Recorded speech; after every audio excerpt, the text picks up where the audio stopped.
Radio live news update brought to you by Josco jewellers ഷോറൂമുകളിൽ സ്വർണ്ണ വജ്രാഭരണങ്ങൾക്ക് ഓഫറുകളുടെയും സമ്മാനങ്ങളുടെയും വിരുന്നൊരുക്കി ജൂൺ 21 മുതൽ grand NRI golden fest.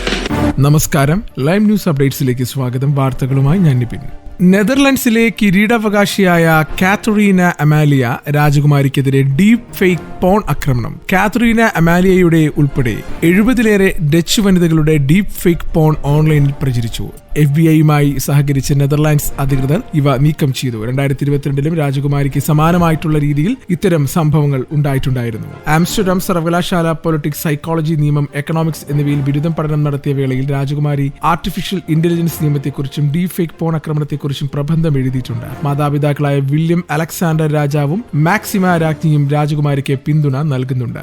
Amsterdam സർവകലാശാലയിൽ നിന്ന് ഡച്ച് നിയമത്തിൽ ബിരുദ പ്രവേശനത്തിന് ഒരുങ്ങുകയാണ് കാതറീന അമാലിയ രാജകുമാരി. വില്യം അലക്സാണ്ടർ രാജാവിന്റെയും മാക്സിമ രാജ്ഞിയുടെയും മൂത്ത മകളായ അമാലിയ രാജകുമാരിക്ക് അലക്സിയ രാജകുമാരി, അരിയാൻ രാജകുമാരി എന്നീ സഹോദരിമാരുമുണ്ട്.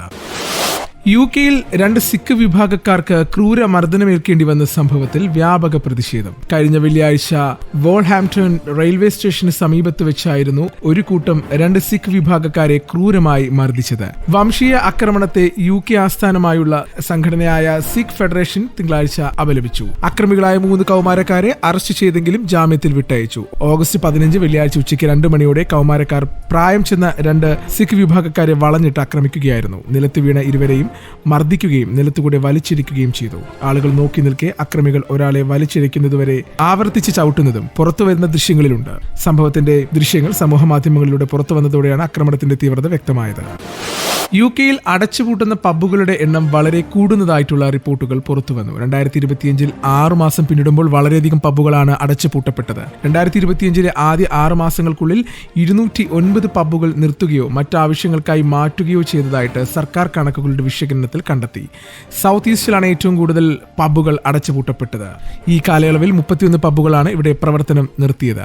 2020-ന്റെ തുടക്കം മുതൽ ഇംഗ്ലണ്ടിലും വെയിൽസിലും ഇടനീളമുള്ള കമ്മ്യൂണിറ്റികളിൽ നിന്ന് 2283 പബ്ബുകൾ അടച്ചുപൂട്ടി. പബ്ബുകൾ നേരിടുന്ന ഉയർന്ന പ്രവർത്തന ചിലവാണ് അടച്ചുപൂട്ടലിന് കാരണമായി ചൂണ്ടിക്കാണിക്കപ്പെടുന്നത്. ബിസിനസ് നിരക്കുകളിലെ കിഴിവിലേക്കുള്ള മാറ്റങ്ങൾ, ഹൈ സ്ട്രീറ്റ് ബിസിനസ്സുകളെ ബാധിക്കുന്ന പ്രോപ്പർട്ടി ടാക്സ് എന്നിവ പല കാരണങ്ങളും ബാധിച്ചിട്ടുണ്ട്.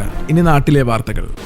ഗൾഫ് ഉൾപ്പെടെയുള്ള ചില വിദേശ രാജ്യങ്ങളിൽ സ്കൂൾ സമയം രാവിലെ 8 മണി മുതലാണെങ്കിലും ഇവിടെ അതൊന്നും പറ്റില്ലെന്ന നിലപാടിലാണ് ചിലരെന്ന് സ്പീക്കർ MN ഷംസീർ. മതപഠനം സ്കൂൾ സമയത്തിനു ശേഷം ആക്കണമെന്ന കാര്യത്തെക്കുറിച്ച് മതപണ്ഡിതന്മാർ പുനർവിചിന്തനം നടത്തുമെന്നും അദ്ദേഹം പറഞ്ഞു. കതിരൂർ പഞ്ചായത്തിലെ പാലിയോട് ഗവൺമെന്റ് LP സ്കൂളിൽ പുതുതായി നിർമ്മിച്ച ഓഡിറ്റോറിയം ഉദ്ഘാടന വേളയിൽ അധ്യക്ഷ പ്രസംഗം നടത്തുകയായിരുന്നു അദ്ദേഹം. രാവിലെ ഉറങ്ങി എഴുന്നേറ്റ് നല്ല അന്തരീക്ഷത്തിൽ കുട്ടികൾ പഠിക്കാൻ പോകട്ടെ, ഉച്ചയ്ക്ക് ശേഷം കളിക്കട്ടെ, അന്നേരം വേണമെങ്കിൽ മതപഠനം നടത്തട്ടെ. ഇക്കാര്യം മുൻപ് പറഞ്ഞപ്പോൾ എന്നെ ആക്ഷേപിച്ചു, മതവിരുദ്ധനാക്കി. സ്കൂൾ പഠന സമയം മാറ്റത്തെക്കുറിച്ച് കേരളത്തിൽ ചർച്ച ചെയ്യണം. കാലത്തിന്റെ മാറ്റത്തിനനുസരിച്ച് മാറണം. പൊതുവിദ്യാഭ്യാസ മേഖലയിൽ കാതലായ മാറ്റങ്ങളാണ് വന്നിട്ടുള്ളത്. ഭൗതിക സൗകര്യങ്ങൾ മെച്ചപ്പെടുത്തുന്നതിനോടൊപ്പം അക്കാദമിക നിലവാരം ഉയർത്തുവാനും കൂടുതൽ പ്രതിഭാശാലികളെ സൃഷ്ടിക്കുവാനും സ്കൂളുകൾക്ക് സാധിക്കണമെന്ന് സ്പീക്കർ പറഞ്ഞു.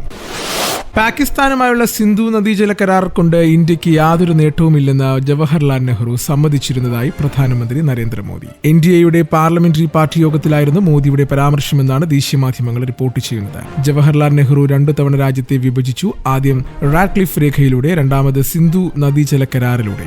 നദിയിലെ ജലത്തിന്റെ 80% പാകിസ്ഥാന് നൽകിയതുവഴി ഈ കരാർ കർഷക വിരുദ്ധമായിരുന്നു. പിൽക്കാലത്ത് തന്റെ സെക്രട്ടറിയിലൂടെ നെഹ്റു സ്വന്തം തെറ്റ് അംഗീകരിച്ചുകൊണ്ട് കരാർ യാതൊരു നേട്ടവും ഉണ്ടാക്കിയില്ലെന്ന് സമ്മതിക്കുകയും ചെയ്തുവെന്നും നരേന്ദ്രമോദി പറഞ്ഞു.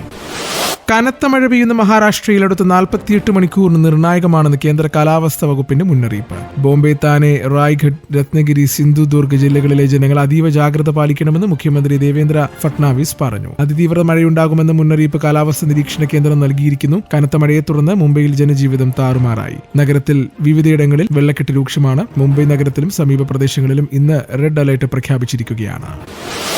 ഏകദിന വനിതാ ലോകകപ്പ് ഇന്ത്യൻ ടീമിനെ പ്രഖ്യാപിച്ചു. ക്യാപ്റ്റൻ ഹർമൻപ്രീത് കൗർ നയിക്കുന്ന ടീമിൽ ഇടം നേടുവാൻ ഷെഫാലി വർമ്മയ്ക്ക് സാധിച്ചില്ല. അതേസമയം പേസ് ബോളർ രേണുക സിംഗ് ഠാക്കൂർ ഏകദിന ടീമിലേക്ക് മടങ്ങിയെത്തി. മലയാളി താരം മിന്നുമണിക്കും 15-അംഗ ടീമിൽ ഇടമില്ല. സ്റ്റാൻഡ് ബൈ താരങ്ങളിൽ മിന്നുവുമുണ്ട്. ലോകകപ്പിന് മുന്നോടിയായി ഇതേ ടീം ഓസ്ട്രേലിയക്കെതിരായ ഏകദിനവും കളിക്കുന്നുണ്ട്. പരിക്കു കാരണം ടീമിന് പുറത്തായ രേണുക സിംഗ് വനിതാ പ്രീമിയർ ലീഗിലാണ് ഒടുവിൽ കളിച്ചത്. ഓപ്പണർ സ്മൃതി മന്ദാനയ്ക്കും പ്രതികാ റാവലിനും ബാക്കപ്പായി യാസ്തിക ഭട്ടിയെയും സെലക്ടർമാർ ടീമിൽ ഉൾപ്പെടുത്തിയിട്ടുണ്ട്. ഇന്നത്തെ പൗണ്ട് വിനിമയ നിരക്ക് 117.59 രൂപ. ഇതോടുകൂടി വാർത്തകൾ കഴിഞ്ഞു. കൂടുതൽ വാർത്തകൾ അടുത്ത ബുള്ളറ്റിൽ. കൂടുതൽ വാർത്തകൾക്കും വിശേഷങ്ങൾക്കുമായി റേഡിയോ ലൈം ആപ്പ് ഡൗൺലോഡ് ചെയ്യൂ പ്ലേ സ്റ്റോറിൽ നിന്നും ആപ്പ് സ്റ്റോറിൽ നിന്നും. Radio Lime.